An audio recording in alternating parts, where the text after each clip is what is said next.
Hey everybody, welcome back to another video, and in this one I'm going to give my thoughts about Metal Gear Solid Delta Snake Eater, right? The remake of the original, the OG Metal Gear Solid 3, the fan favorite, what a lot of people highly regard as the best Metal Gear of the entire series.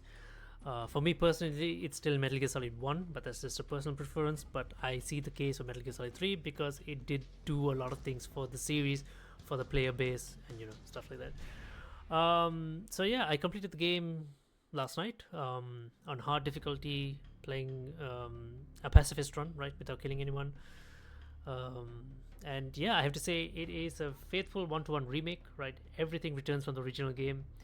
The mini games, the Easter eggs, the different boss fights, the Easter eggs of the boss fights, everything is there. All the secrets, all the wacky stuff as well. What makes it a Kojima game, right? Exactly. Everything returns, right? Everything is there one to one. Obviously, with the improvements to gameplay mechanics, some quality of life improvements, improved cutscenes. They've added a little bit to the cutscenes as well. Some difference in some upgraded dialogues, like in acting, voice acting, I would say, and yeah, overall, the game is just fantastic. It has just pure nostalgic value. So first of all, let's talk about like the game itself, right? So when you play a new game for the first time, you can kind of like get access to different camos depending on what Metal Gear you choose, right? Um, so you get different camo, and then you can kind of like select what playstyle you want to play, which is the legacy. You could choose to play the legacy style, which is the old overhead camera with the first person aiming, right? Or you can do it using the new style, which is the free movable 3D camera, third person camera with over the shoulder aiming, and being able to fire while moving as well, right? The whole 3D camera is not new, I would say, because for those of you who remember, Subsistence existed, right, which is the extended version of the original game, which had the 3D camera in that, right? So Subsistence already had as existing. They just had to. And there were some nice quality of life improvements, like the quick select camo menu, or the quick codec menu as well. There were some nice quality of life improvements. But yeah, visually the game was. I would say visually it was like great, right?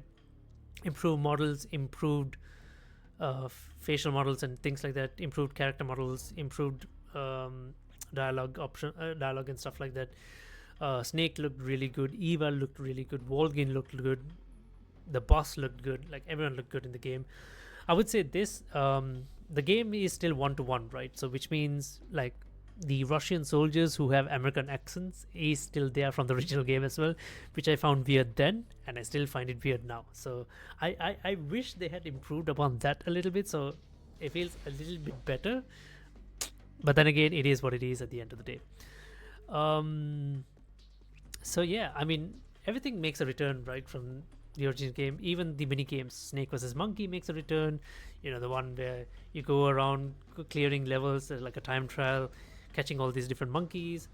And Guy Savage Delta, Guy Savage, in other words, it's kind of like a hack and slash vampire mini game sort of thing, which was there in the original game, which you could access through. I can't remember if it was there in the menu, but you could access it through a nightmare, which you can see if Snake sleeps in his cell, right?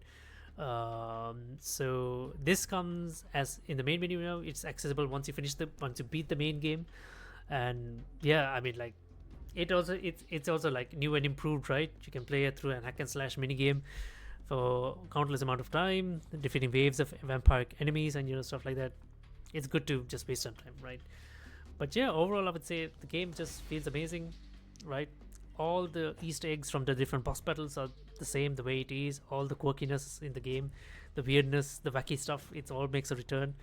A pure nostalgic value for those who are for old Metal Gear fans. You get all the nostalgia back, and this is also really good for new Metal Gear fans also to get into the series, right? I guess this is one of the main reasons why they decided to remake Delta first. When a lot of people were expecting, if they were going to do a remake, it would be one, right? Metal Gear Solid 1. But I guess if they want new fans to join the series with less confusion, being able to understand the story easier, I guess this was the most obvious choice. So they're kind of like going chronologically rather than in the release order. Um, So yeah, so I guess that's why they're deciding to do this. So if we were to kind of like predict what's going to happen next, right? What can we expect from Konami next? What can we expect from the Metal Gear series next, right? I already made a separate video about it, but I wouldn't mind talking about it again.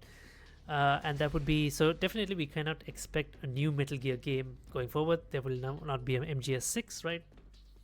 But I guess if they were going in the chronological order, I guess they would have to do a remake of the PSP games, right? Portable Ops and Peace Walker. I guess that's one direction they could go. Make those into modern day games, right?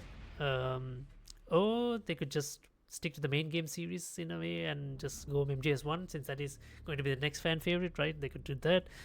Oh, what my personal favorite would be is for them to remake the original, not Metal Gear Solid, but the Metal Gear games, Metal Gear and Metal Gear 2, if you remember the ones from the Sega era, right? NES era. The original Zanzibar Land, the original Outer Haven uprising incidents, right? Those missions, the ones that made Solid Snake the soldier he is, right? So I wouldn't mind them remaking those, not 2D, not just simple 2D remakes, but proper modern, turn them into proper modern day games, so that kind of like, so we can see the proper origin, the origin of the conflict between Snake and Big Boss, right? I think it'll be really nice, and that can, and for those of you who have played Phantom Pain, that also shows us the path of kind of like, Venom Snake, how he ends up to being the quote unquote big boss in Metal Gear. So yeah, we can kind of like see all that. So yeah, for overall, this was already at the time during the PS2 era. This was already kind of like a 9.5 in other cases, a 10 out of 10 game as well, right? Given the time it came out, it was way ahead of his time, right? So yeah, there's nothing more to add. It's just a remake. It's just a remake of the original. It just has a lot of nostalgic value to it. That's all. So as in like all Metal Gear games, it has a certain amount of replay value to it, right? You can play the game in multiple different ways, unlock different cutscenes, play different boss fights differently. You can try all that, and yeah. So yeah, there you guys have it. Metal Gear Solid Delta, done and dusted. Let me know what you guys think about it. If you guys have played it or if you guys have seen it, what you guys think about it. Do share your opinions. We all can feel differently about a game. It is completely fine. And yeah, do share thoughts. And I'll see you guys in the next live stream or video. Till next time then. Bye bye.